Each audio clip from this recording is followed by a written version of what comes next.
नमस्कार, न्यूज 24 घडामोडीमध्ये आपलं स्वागत आहे।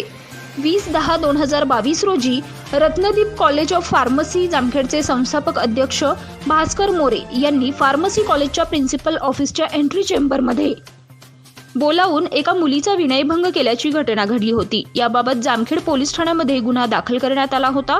हा गुन्हा दाखल झाल्यानंतर रत्नदीप कॉलेज ऑफ फार्मसी मधील विद्यार्थिनींनी आरोपी संस्थापक अध्यक्ष भास्कर मोरे पाटील यास अटक करण्यात यावी यासाठी जामखेड येथे उपोषण सुरू केलं होतं।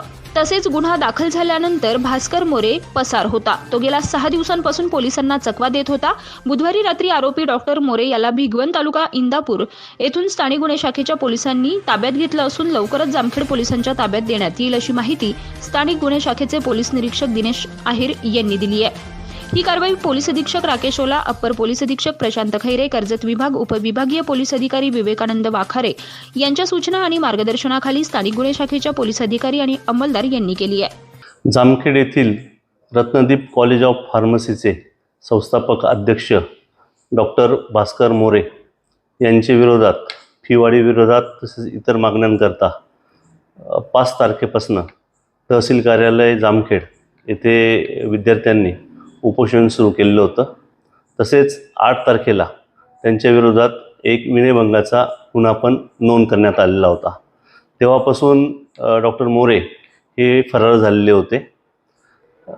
त्यामुळे जिल्ह्याचे पोलीस अधीक्षक श्री राकेशजी ओला सर यांनी स्थानिक गुन्हे शाखेच्या पथकाला आरोपी अटक करण्याच्या सूचना दिलेल्या होत्या।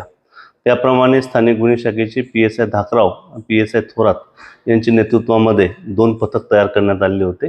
दोघं पथकांनी पुणे, इंदापूर, यवत या सर्व भागामध्ये आरोपींचा शोध घेऊन आरोपीला अखेर आज भिगवण परिसरातून ताब्यात घेण्यामध्ये यश प्राप्त केलेलं आहे। प्रतिनिधी स्वामी गोसावी, न्यूज 24 घडामोडी, अहमदनगर।